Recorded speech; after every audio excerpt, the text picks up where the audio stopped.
Guys, welcome back to some AFK Arena. Today we're over on the YouTube account, and it is right, guys, we are back looking at our guild. We're looking at the Twisted Realm because the meta, the top tiered meta combination has changed. So looking at here, guys, we have Sidilax, we have Dogma, we have Rue, a couple of the very top players within AFK Arena. And look at this, guys. This normal formation used to run Moriel and Skarath, very strong heroes within the AoE aspect. We had Mortis and we had Twins in there, but now you can see Isabella has been replaced. That is right, guys.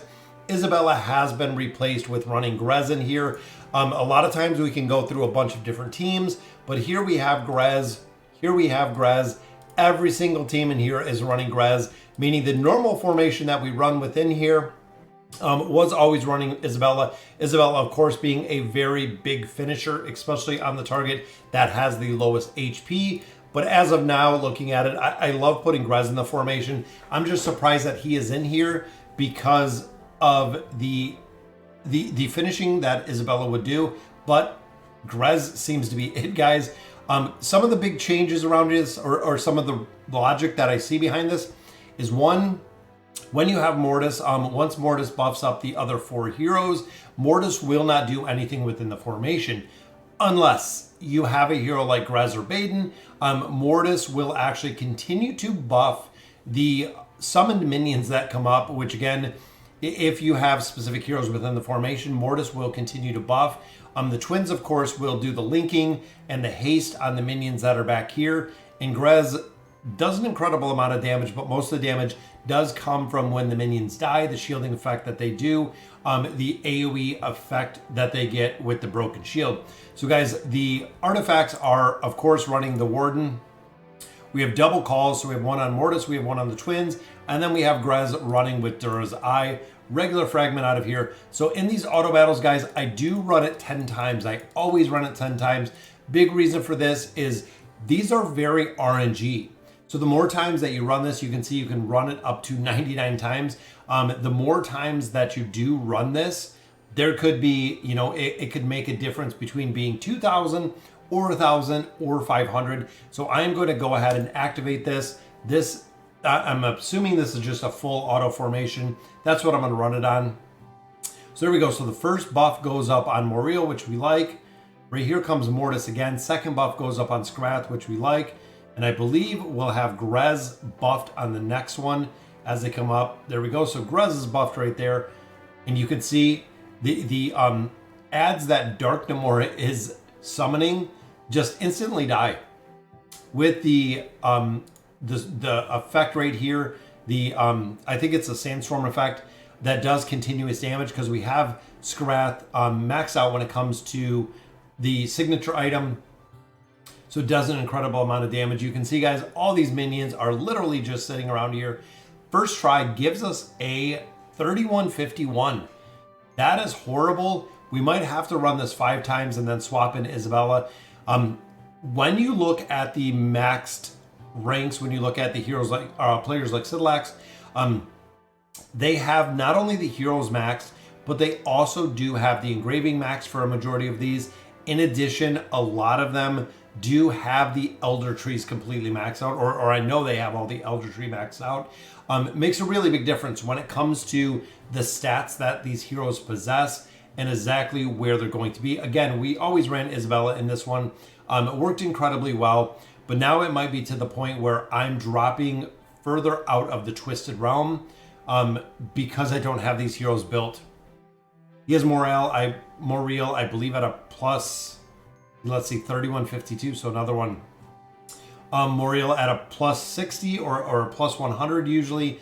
Same with Skarath, having him at a plus 80. Mortis is maxed out. The Twins are maxed out, which of course is going to increase the haste that they have, the abilities that they have, the damage that are putting out, and then of course, ultimately maximizing the damage out of here to really come in this top 5.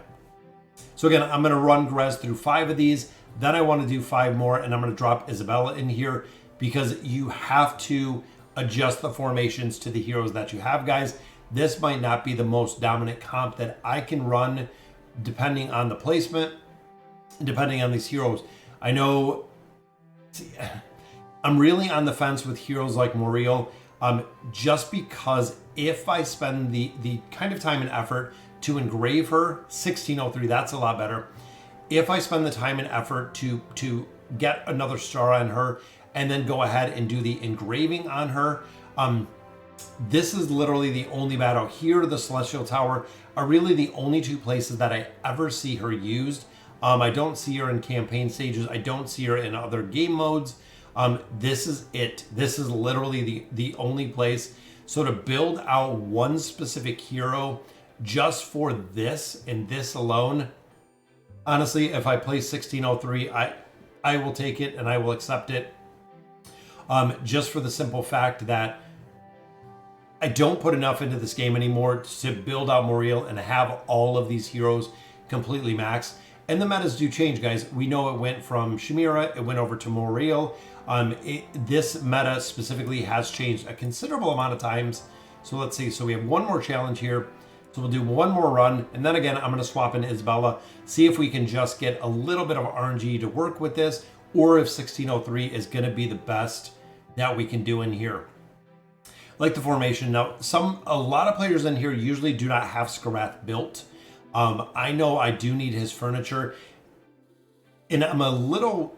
I would build Skarath out before I build Moriel out, just for the simple fact, one, he's already 5 stars. Two, we use him within the 5 pole.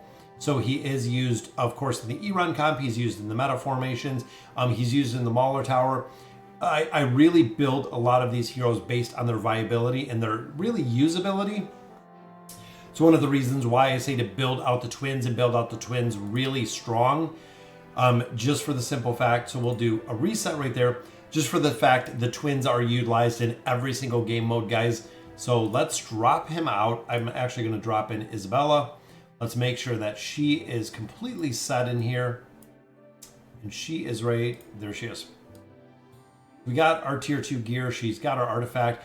Do not have, unfortunately, the furniture on her, but we know the artifact's set. So I'm going to do our last 5 on here and see maybe she is going to make a big difference where Grez didn't quite bring in the damage. And again, her void bolts, super powerful, especially when they target the weak heroes.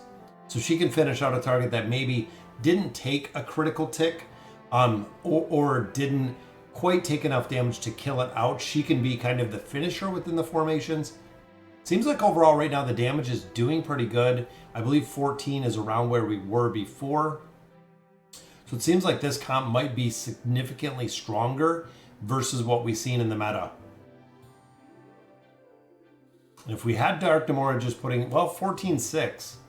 So the first one here, yep, gives us a new record, guys. 869. That is what we want to see, guys. So even though all the top players are running Grez, it is because of the engraving level and the Elder Tree where they have them built. Because I'm thinking in here, even for the mages, guys, is my tank tree is at about 40. I think my tank tree is specifically at 40. My mage tree, I have it maxed out. So when it comes to Moriel, when it comes to Skarath, when it comes to Isabella, that mage tree is just maxed out as high as I can take it. And then followed by the substance tree, it is actually about 115, I think. So the Elder Tree for this specific 5 hero team comp is very high because of the build that we have in there. So attempt number 2, another new record, guys, which brings it to 738. And it seems like she is going to be the one. And again, she's another one, guys. She does incredibly well within the Graveworn Tower. Really not used in many other game modes, but she's a hero. Ultimately, I'll build out her furniture eventually. I know she's a little bit further down the tier list, but again, building out Moriel, building out Skarath, building out Isabella. There are places that are used to, I only go 9 of 9 furniture. If you guys have seen all of my heroes, I only go 9 of 9. I really find it more beneficial to build out additional heroes with furniture versus maxing them out at like a 36 of 36 furniture. I don't find much of the benefit. The real benefit within there, though, is the PvP aspect. That is where players maximize, the furniture, things of that nature. Mortis is another one. Mortis, I need to build him up a little bit higher. I feel like I'm at the point where I can get his furniture on him, which I believe he has 1 of 9 right now. But building up his furniture a little bit higher is going to really address 2 issues. One, it's going to allow him to do a little bit more damage, have a little bit more stats, which is going to address the second issue, which is the survivability that we see with him, especially because I run him in the campaign. I do run Mortis, usually in the Ainz team comp. Sometimes I do run him with Lucretia. So again, campaign-wise, we really need to have him stronger. I really do need to build him up a little bit higher. Having him a little bit stronger. And then also the other game modes, the Hunting Field, the Abyssal Expedition, the boss buffing stages where he is going to be utilized. Again, the survivability issues, just the viability of him. Same as the twins, like we said before. Twins really do need to be built. Twins do need the engraving, guys. They pick up haste. Remember, they provide haste to all of these heroes. The linking ability, the haste with the ultimate ability within their elder tree, it gives them a ton more stats, guys. Adding the stats in there, the ability to cast faster is what this game is all about. So crowd control and also the haste factor is what really makes it beneficial.